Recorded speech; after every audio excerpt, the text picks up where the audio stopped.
Today we're reviewing Game 3 of the 2026 Women's State of Origin series between the New South Wales Sky Blues and the Queensland Maroons, the game that completed the first clean sweep in Women's Origin history. We're going to break down some of the big moments from the decider, the players who stepped up under pressure, where the game was won and lost, and what separated New South Wales in all three games of the series, from physicality through the middle to composure in key moments. This game showed just how much women's games continues to evolve. Because Origin isn't just about talent.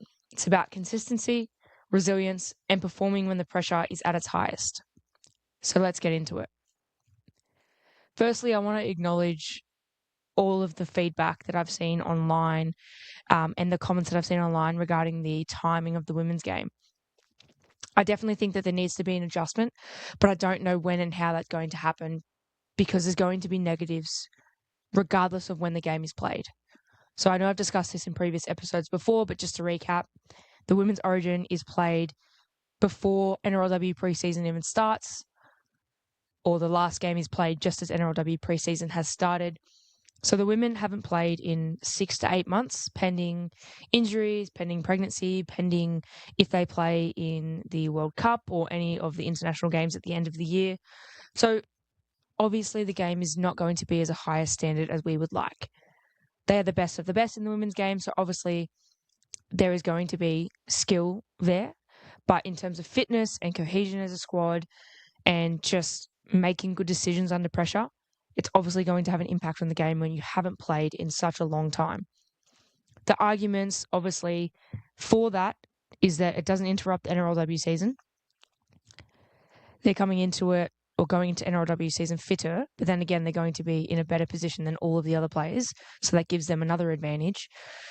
It could also injure them for the NRLW season, but then if you move it during the season, when they go into camp, plus the games, so that would be roughly 2 weeks each game if they're picked for all three, they're going to miss 6 out of the 11 weeks of NRLW, that's excluding finals, footy. So I don't know that there's enough depth to play in the NRLW season at the moment. And then if you put it at the end of the season, again, players are going to be ruled out with injury, or if there's international football, how does that then work? Do you have to play for New South Wales or Queensland to qualify for that? It's just a whole mess at the moment. So I understand the frustration, and I have it as well, for the difficulty in selecting the perfect time for the Women's Origin. I saw comments about people having,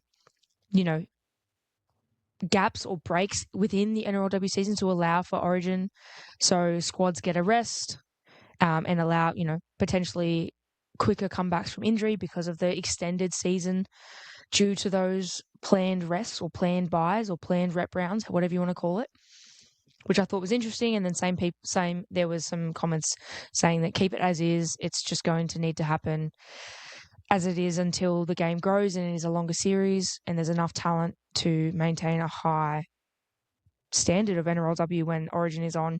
Or do you have it at the end and just have a block of, 3 to 6 weeks straight of just Origin? Again, there's pros and cons to all of it. I think for now, we just have to leave it as is until the game is big enough that we can have it in alignment with the men's in terms of them playing during the season. But at the moment, it's just not feasible. It's obviously frustrating watching the games, knowing how good it could be. But as I said, having not played for 6 to 8 months, the game obviously is going to be a little bit sloppy. And I think that that's what we saw consistently across the games. Although it did get better across all 3 games, there was still, plenty of errors and plenty of, poor decisions that were just made under fatigue because of that lack of exposure to footy. And, you can obviously do as much preseason training as you want, but nothing is going to actually prepare you for the game like playing.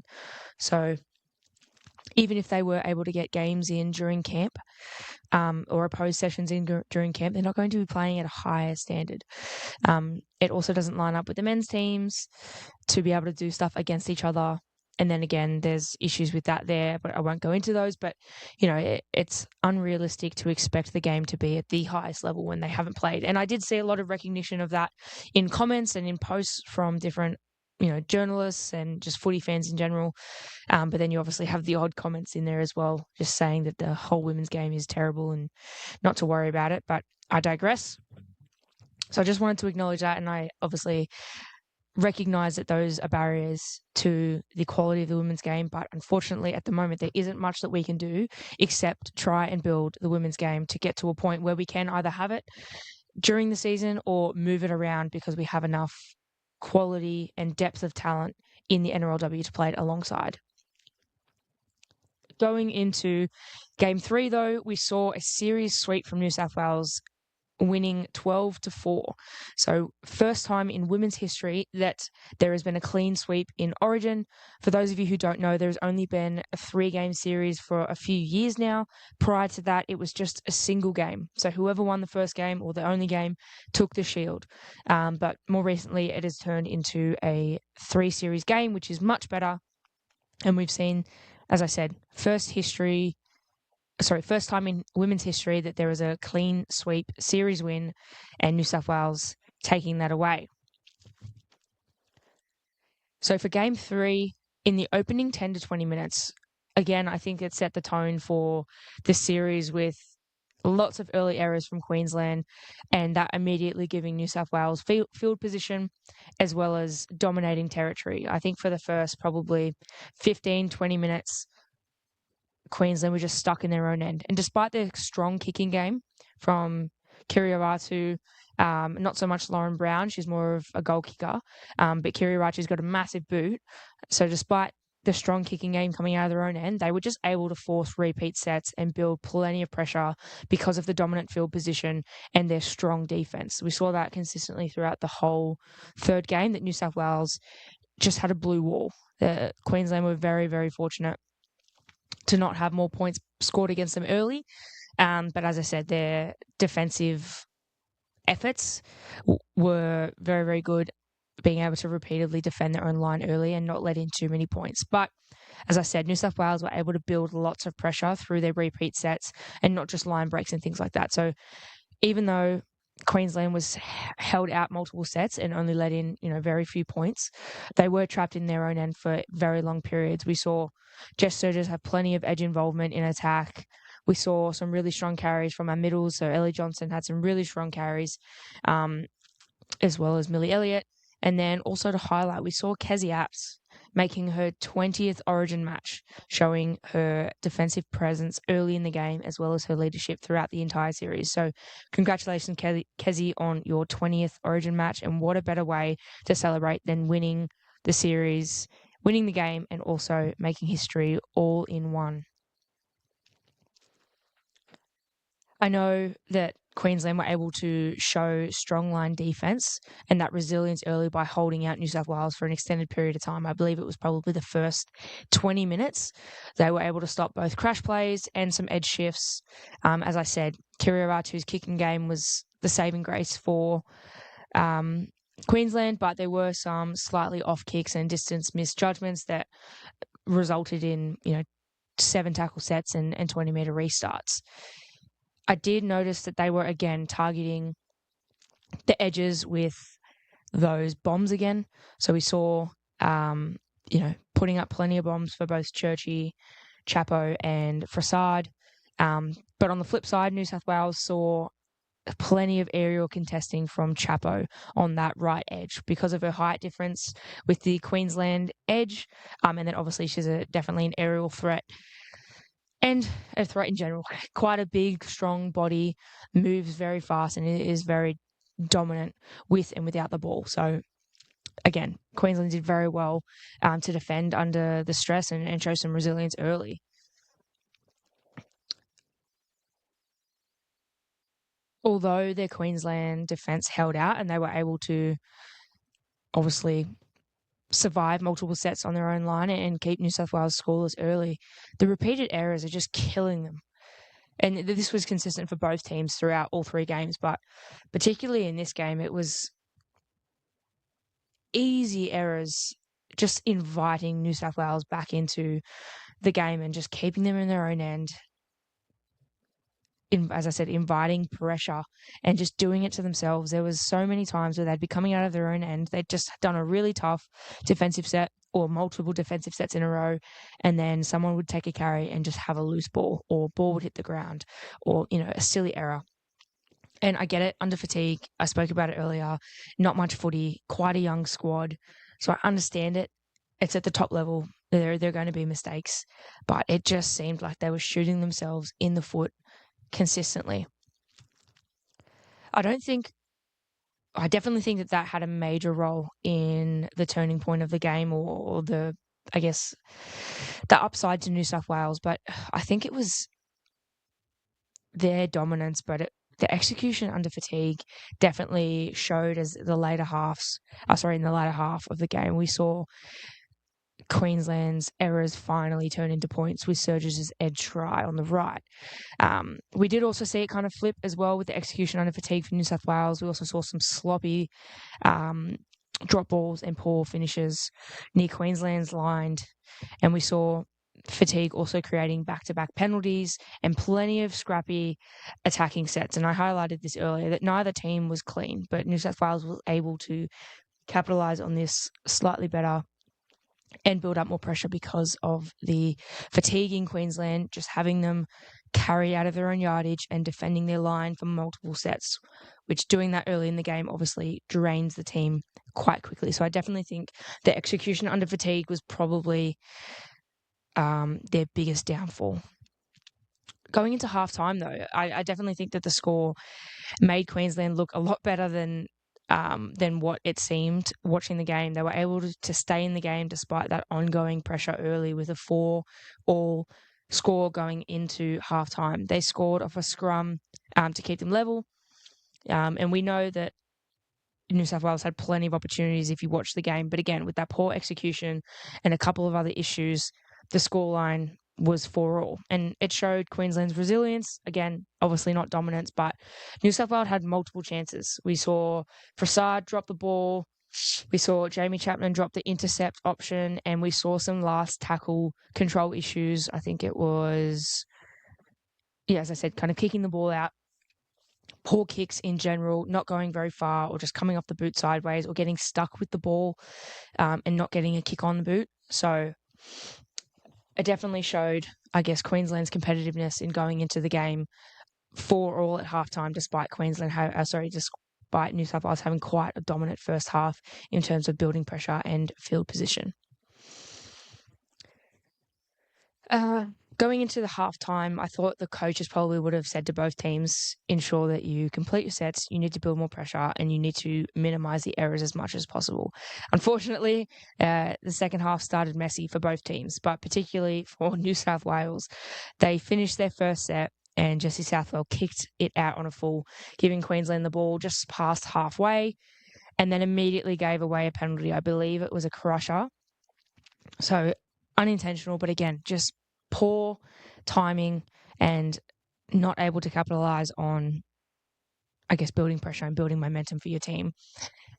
Luckily for New South Wales, Queensland weren't able to execute in that attacking set and multiple attacking sets in New South Wales half because of poor passes, knock-ons, poor structure, or just unclear attacking sets. It looked like, obviously, having Tamika Upton out, that's a big component of their attack in the first two games, as well as some more experience. Their spine was quite young and lots of players coming in and out over the 3 games. So, as I said, Lauren Brown doing her best to lead the team, but with such a young squad and some key players missing in those key positions, definitely looked to have an impact on their structure. Thankfully, New South Wales had some strong defensive reads on their line and were able to turn their goal line defense into attack. And we saw the penalty goal lead eventually to Prasad's try, which shifted the score to 12-4. From there, we saw them kind of take a little bit more control throughout the game and win, showing composure after what seemed like the most chaotic phase of the series. Again, lots of errors, lots of momentum swings and momentum changes. But I think the theme of Game 3 was New South Wales definitely showing their defensive identity and winning those contact moments. We saw some really strong edge defense from players dragging other players into touch, and some also really big hits from both teams as well. There was a hit from Kiri Aratu, I believe, on Jocelyn Kelleher, and absolutely took her feet off the floor and put her on her back. So we also saw some middle defensive efforts, shutting down some late shifts for Queensland and a couple of try-saving tackles from our outside backs, which was really good. Again, both sides showed resilience defending repeat sets on their goal line. And even when under pressure, we saw the physicality from New South Wales defence was just consistent. As I said earlier, that blue wall just did not go missing at all. And for the whole game, it seemed like they were quite dominant in defence and in attack with their physicality. Queensland attack, as I said, they definitely didn't give up throughout the entire series, and particularly that last game, as I said, without some key players, young squad, and having already lost the series, they didn't want to go out 3-0, but I can applaud them on their effort and their resilience there. But we saw them create some opportunities, but just not be able to execute in those final moments or be able to finish. So we saw overlaps were created, but bad passes or drop balls weren't able to take advantage of that. Again, plenty of drop balls in attacking shape after creating moments or some line breaks. We saw some kick pressure create repeat sets, but then not being able to score on the back of that. And then we saw, obviously, the strong intent, but just the poor execution under fatigue. And it was frustrating watching because, you obviously feel for them. You can see how hard they're trying, and then they were generating opportunities, but that New South Wales were just able to, as I said, absorb and just survive the wrath of Queensland. I guess highlighting some individual players, I am so glad that Liv Koenig made it through all 3 games. She had such an impact on New South Wales victories and the series win. Huge defensive workload, and just consistent across all 3 games. She played 70 minutes, all 3 games, had a massive impact both defensively and in attack, and I think was a clear standout for the series and definitely deserved the player of the series. Again, we saw Kezzy Apps show some leadership as well as some defensive pressure and some really good carries in such a milestone game for her. Again, her 20th Origin match. I believe her and Isabel Kelly are the 2 most capped New South Wales / Origin players in the women's game. So congrats again, Kezzy. You had a great series. We saw some of our middles have some really good carries and shift momentum with some big hits and some big carries. Again, our outside backs for New South Wales just finishing every game strong. We saw those try from Jamie Frassard at the end of the 3rd game. I believe Jess Surge's try at the end of the 1st or the 2nd game, and the impact that their outside backs had in their yardage carries with plenty of meters as well as finishing. Obviously, a lot of our tries came from our outside backs. I think there was only 2 tries in the series from our middles. We saw Keely Nizar dive over for a try from hooker in the 2nd game, and then also in the 1st game, I believe it was Ellie Johnson with a crash play that scored next to the post. More individuals that had massive impacts on the game. I think Kiri Aratu's kicking was outstanding. There was a couple of inconsistencies in her execution, but definitely had some really, really good moments there off the boot. And then Churchy, some really good defensive efforts despite some mixed moments under the high ball. Late in the game, we saw New South Wales finally take full control of the game with some dominant field position again, and Queensland were able to slow some momentum, but with the scrappy finish, New South Wales were able to complete this clean sweep 3-0 with the final score ending up 12-4. So I guess kind of a series pattern that I noticed across all 3 games, that New South Wales definitely won by building pressure through repeat sets. I believe Queensland were only able to get 2, and they were all in the last game, whereas New South Wales was able to show much more defensive resilience under fatigue, and better decision-making in those key moments. Again, the experience in their squad should have resulted in that. I'd be quite surprised if it didn't end up the way it did, purely because of the infancy of a lot of the Queensland players in their Origin careers. So well done, Queensland, for 3 close games. But again, just struggled to execute under pressure. They've got new spine combinations, and they just weren't able to convert the good ball field territory into points.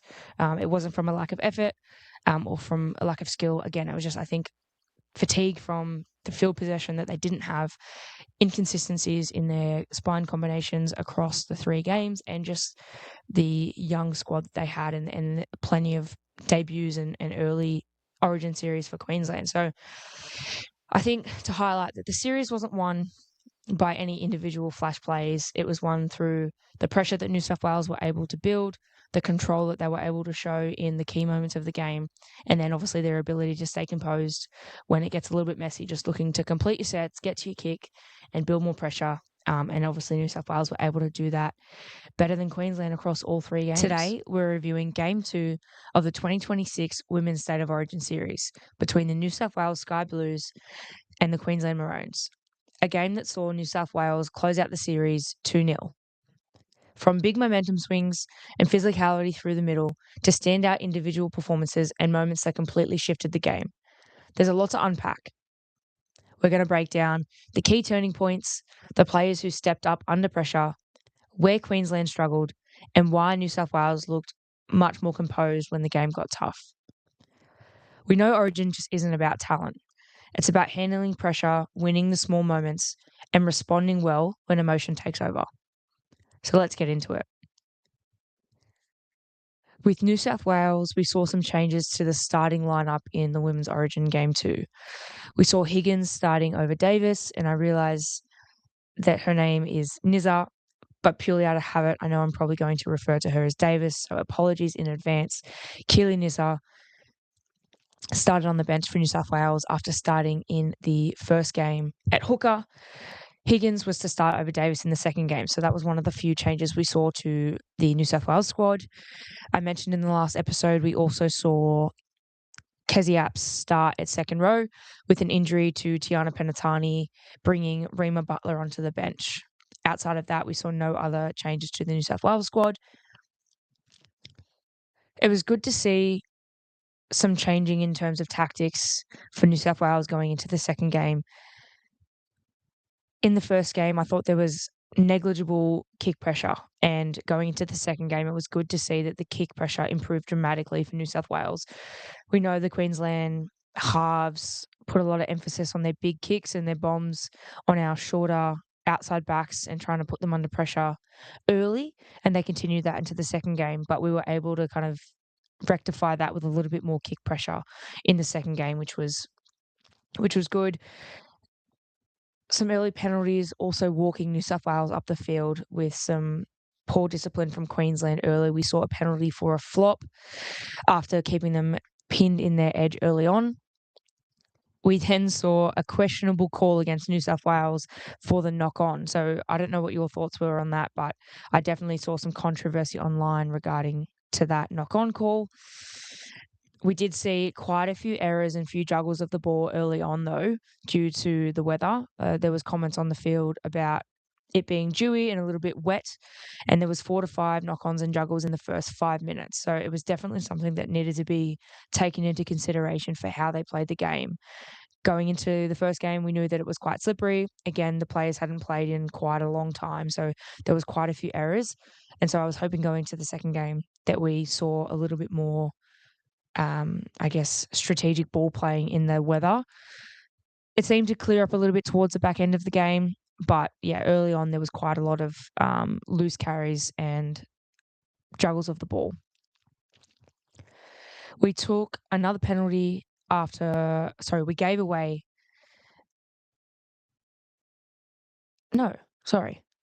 Yes, there was a penalty for not wrapping arms when tackling the fifth tackle or tackling the kicker on the last tackle. It frustrates me when players blow up about this. If you know the rules, you know that you can get away with it. As long as it's not late, we can see that Queensland took out Jocelyn Kelleher on the last tackle for not wrapping their arms, not following through, and not taking them to ground. So as long as it's not late and you wrap your arms and you follow them to ground, you are allowed to tackle the kicker. Again, you're not supposed to hit their legs, but if we're talking in terms of tackling their ribs or their side as they're kicking the ball. It is perfectly legal, and it's frustrating to see players blowing up about this when it is legal and you're allowed to do it as long as you follow the rules of the game. So it's not late, you wrap your arms, and you don't make contact with the legs while the player is kicking. It is perfectly safe, and we saw one of the Queensland players take out Jocelyn Kelleher without wrapping her arms and without going to ground. So New South Wales again received another penalty, walking them up the field, but we were unable to take control of the opportunity, running ourselves out of space on tackle 4 in the first attacking set in Queensland line. So we got those back-to-back penalties to walk up the field, and it was our first opportunity to apply some real pressure, and we just ran ourselves out of space running overs. We saw a big shift to surges from the left edge, running overs, and then giving Chapo a poor offload where she eventually dropped it and was pushed out.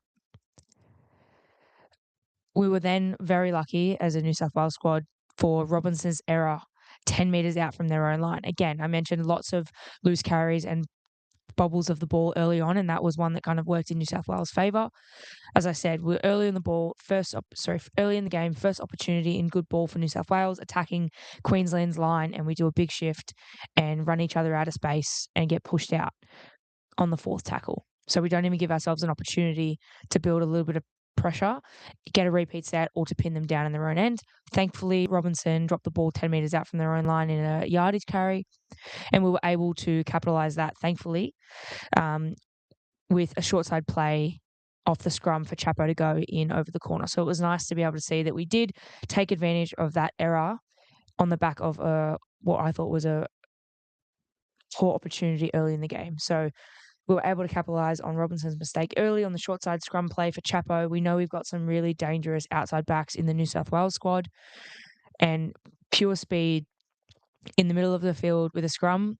There's plenty of space on either side for our outside backs to skip overs and either burn them on the edge or physically dominate them and get over the line, which we saw Chapo go over in the corner with her speed, which was great. I think something or a criticism that I pulled from the game in terms of our kicks, I would have liked to see South Wales kicks stay in early in the game to build some more pressure and increase some fatigue in the Queensland players early. I thought a few of her kicks ended up going out, and I don't know whether that was intentional or not. I know a slight change in ball drop or miss contact with your foot on the ball can deviate the ball. But we saw a big kick early in the first half, and it ended up going out, giving Queensland, a little bit of time to gather their breath and compose themselves. Whereas I think it would have been good to see back-to-back-to-back sets and build some fatigue and pressure into the Queenslands early with keeping the ball in play for as long as possible. I mentioned earlier with their kick pressure from the Queensland halves, they've all got big boots and they were targeting our outside backs. And I thought it was pretty evident this game that Queensland were definitely targeting Frassard on that left edge on the 5th tackle. Again, some poor decisions from some of the players early in the game with an offload from Surges in front of our line on 3rd tackle, giving over the ball to Queensland after just scoring our first try. Thankfully, we showed some resilience on our line and had some great line defense from New South Wales, keeping Tamika out. Because of the inexperience of the Queensland team, we saw Tamika Upton taking quite a lot of control in their attacking sets, particularly on a short side. We saw Tamika taking a lot of control and running a short side plays, eventually setting up a try for, I think it was Rory on that left edge, but we were able to see great resilience, which wasn't exactly shown in the first game, and we were able to keep Tamika out early, which was great to see. Again, similar comments to the first game. I thought there was some interesting interchanges. With 15 minutes in, we saw one of the props coming off for Rima Butler to make her debut.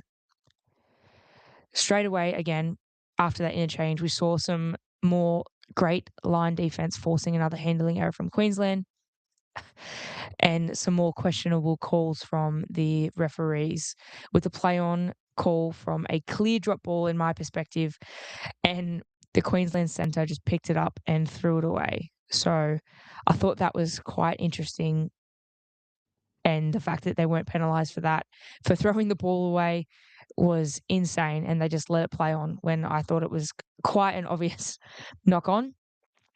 And in any other game of the year, I believe it probably would have been called that. But again, coming back to the inconsistencies in refereeing and adjudicating in the bunker, not just in Origin or in the women's game, but in the men's game as well. It's so inconsistent week to week. And I know that there is obviously some grey areas with particular rules, but sometimes it's just frustrating watching the games. Going on to adjudicating, it was great to see the challenge from Liv Koenig.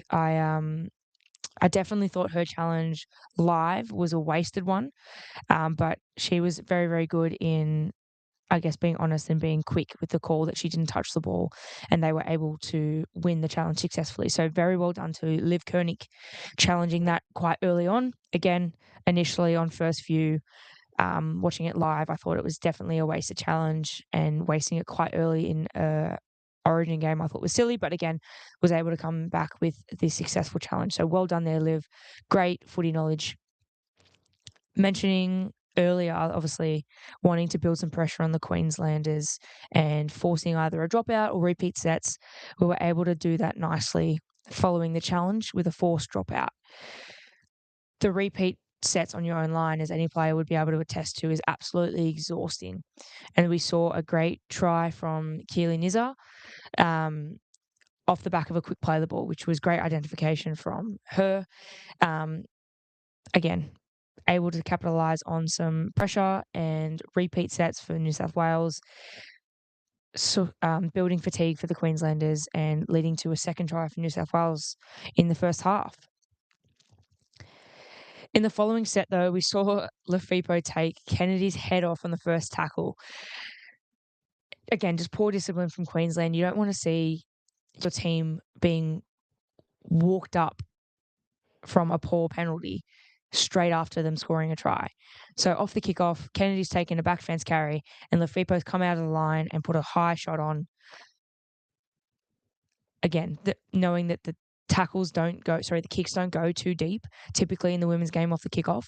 So they're already kind of at typically that 30-metre line. And if they're getting post-contact meters, they're at 35, sometimes even the 40-metre line off a kickoff, and you've just given them a kick for touch after they've scored a try and they're ahead, 10, 12-0 at this point, and you've just walked them up the field again, causing more fatigue into the Queensland team and also probably some more frustration as well. No tries scored after that, unfortunately, but again, just fatiguing the Queensland team early with some poor discipline and loose ball carries. Abby Church, dealing with some of those spiral kicks, I thought struggled again with those bombs from Queensland. The number 6, again, consistently putting up those bombs in the back end of each set and targeting our outside backs. We saw Abby Church dropping 2 in the first 2 games. Thankfully, she was able to make up for it in both games with a try-saving tackle or several try-saving tackles on the Queensland players. There was an ugly grubber that bounced off a New South Wales player in the outside backs, landing in, I believe, the Sixers' arms, and thankfully Abby was there to clean that up. So very good defense from her, but I don't know whether it was just a lack of confidence or the wet ball or the fact that the Queensland kicking game is just superior in our bombs and those spiral kicks. So definitely something that I think Queensland is probably going to continue doing in the last game and targeting our outside backs. Following this, Queensland were able to get their first repeat set of the series and finally build some pressure 30 minutes into the first half. We've seen New South Wales consistently be able to force repeat sets and keep Queensland down in their end. Even if it doesn't result in points, it does fatigue the other team and often build some frustration within the team. So Queensland were able to score a lovely try on that left edge, as I mentioned earlier. Tamika Upton loves playing those short sides and hit Rory Owen with a short ball on that left edge, scoring a try barely with anyone touching her. So well done to Queensland there for that try. Again, holding Queensland out is always going to be challenging, but especially when you're giving them easy ball, in good ball with some dropped kicks. I think the importance of the kicking game in the women's Origin and NRLW is, I guess, super, super, super important. And I don't think it's talked about enough. We saw Lauren Brown converting the kick, putting Queensland at 6, New South Wales 8 at halftime. If anyone had watched the game, the score definitely didn't reflect how dominant I think New South Wales were in the first half.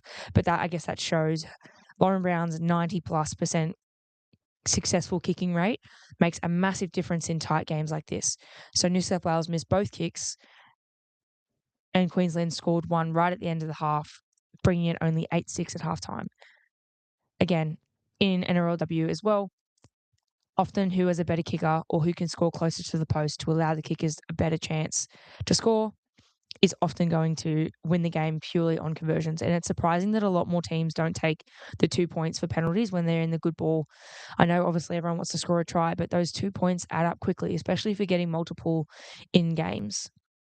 So I just wanted to kind of highlight Lauren Brown's kicking game with over 90% success rate and the importance of how 1 or 2 more conversions can make the difference between winning and losing, not only Origin, but an NRLW game. And I think more players should be focusing on their kicking game in terms of goal kicks and also capitalising on penalties in good ball to take the 2 points, not just when it's at the end of a game and there's, it's to win the game. I think setting it up early and making the most of your opportunities in good ball.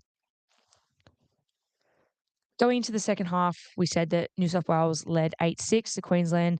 I thought, again, it was a silly play early in the second half, pushing the offload to Surges from Jocelyn. We saw something similar from Surges in the first half, right in front of our line, throwing a silly offload early in the tackle. Again, we saw more accidental penalties from each team, giving the other team an opportunity early in the game. So we saw an accidental crusher from Kennedy, giving Queensland the opportunity to equal the scorecards in front of the post. Thankfully, they took the tap and it paid off as Jada Ferguson scored from hooker in the 44th minute. Speaking of conversions, the commentator's curse mentioned Lauren's successful kicking rate and missed it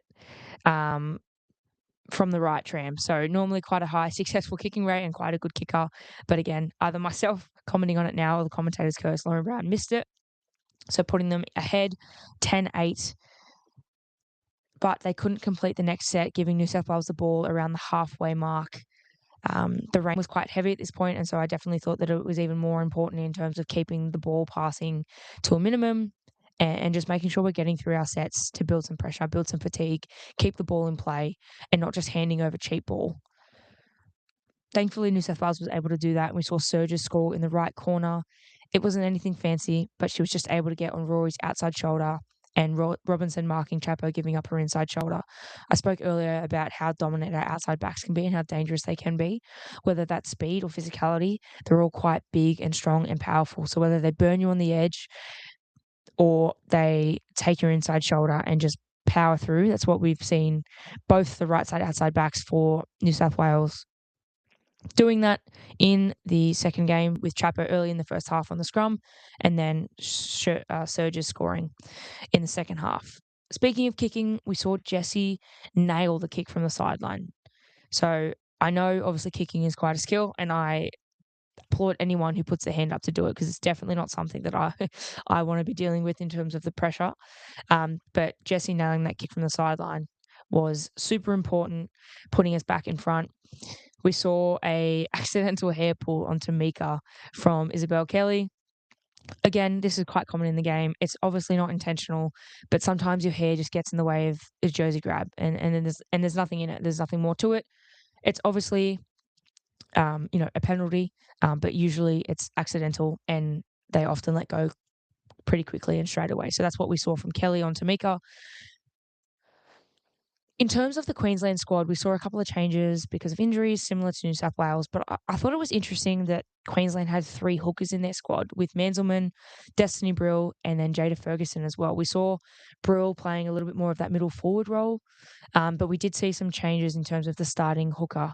But very interesting to have 3 hookers in the squad, considering the women's are only having that 4-man bench instead of expanding into that 6-man bench like they have in the NRL. Similar to the first half, we saw some of the outside backs just running sideways.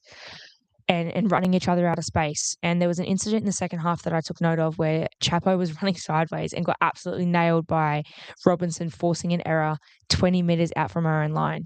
Again, it's an absolute coach killer, not just in terms of timing, but the fact that we've done that now 2 or 3 times, 10 to 20 metres out from our line, where we've either forced an error or we've done something silly, and that's given Queensland the ability to regain the lead after we let them in and let them build pressure with 17 minutes to go.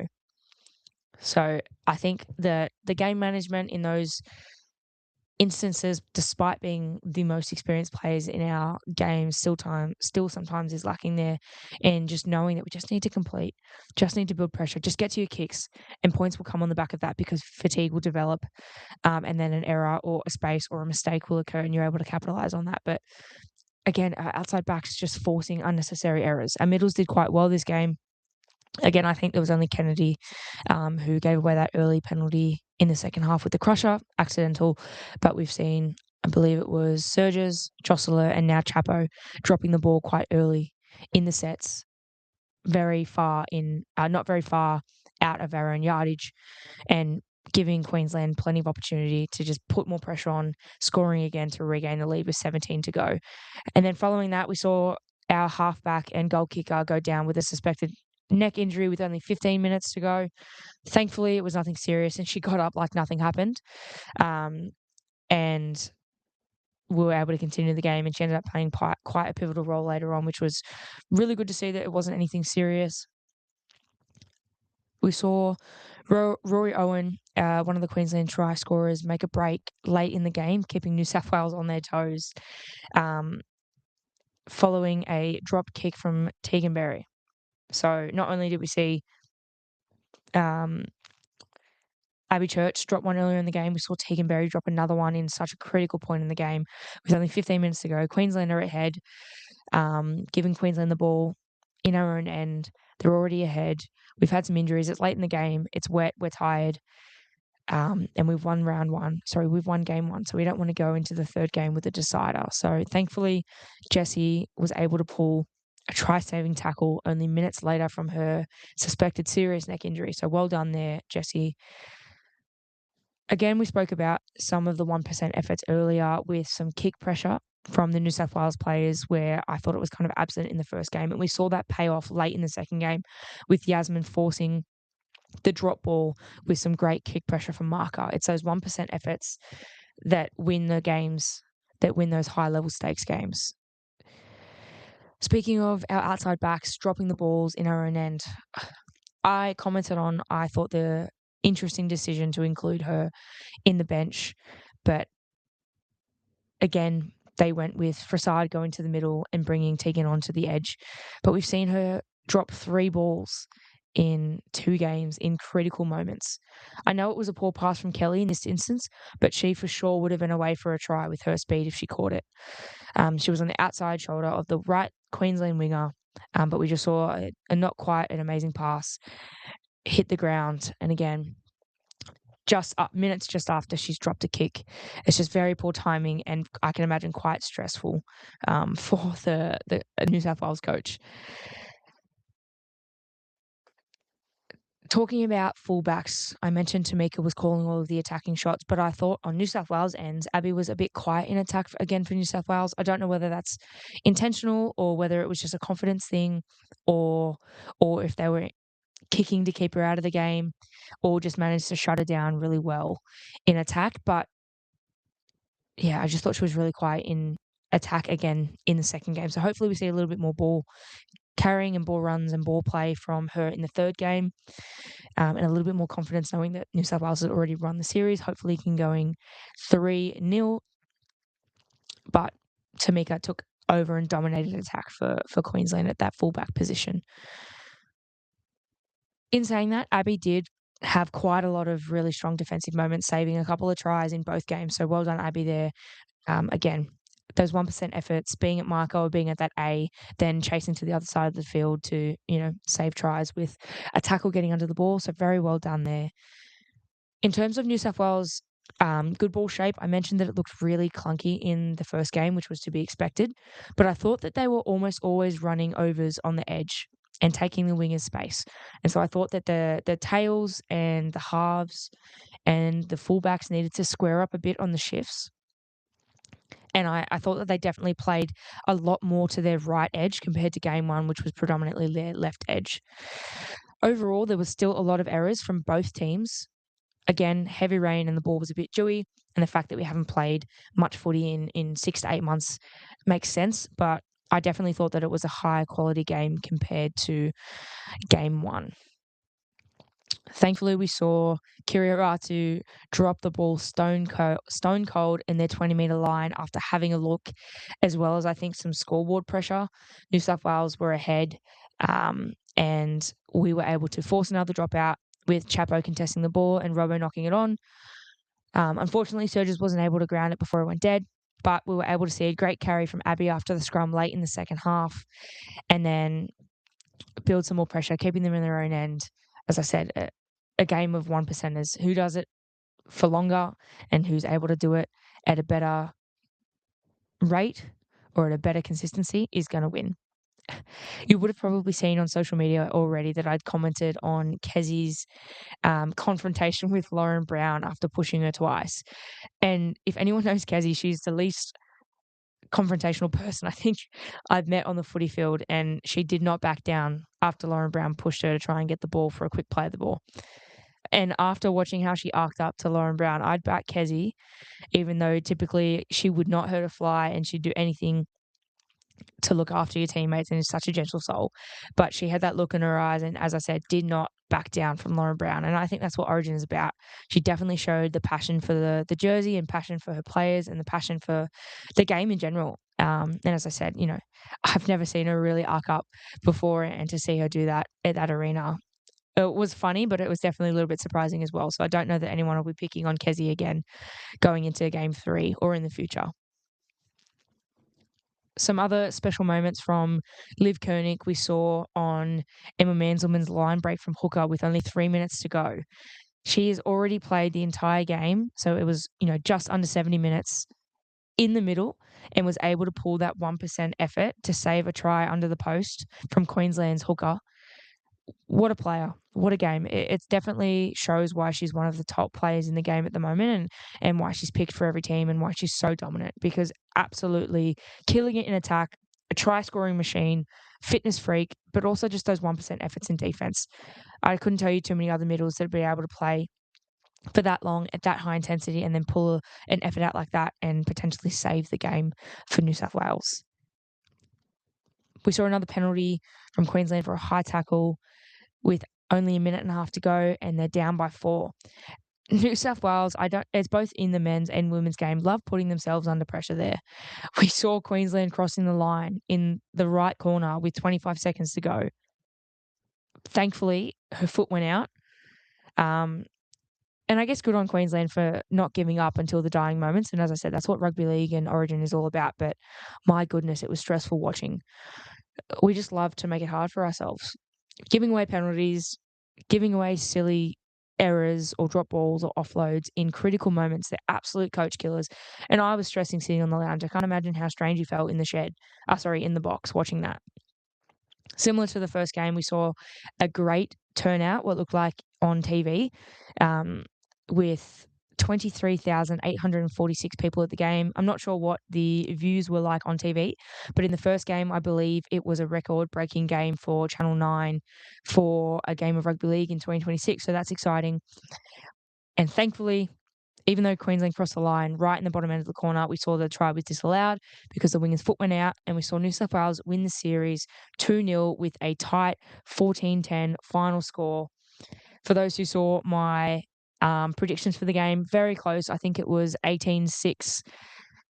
So very close. Sorry, no. I think I said 18. Sorry, messed that up. I think I said 16-10. So very, very close.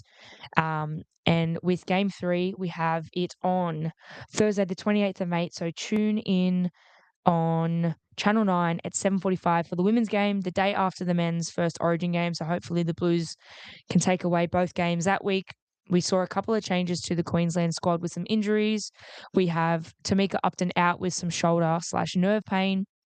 Julia Robinson is out with a foot stress fracture, and we also saw Mackenzie Wheel out with a cheekbone fracture. So quite a few experienced players in that Queensland team. So it'll be interesting to see how they handle the last game, being that they've already lost the series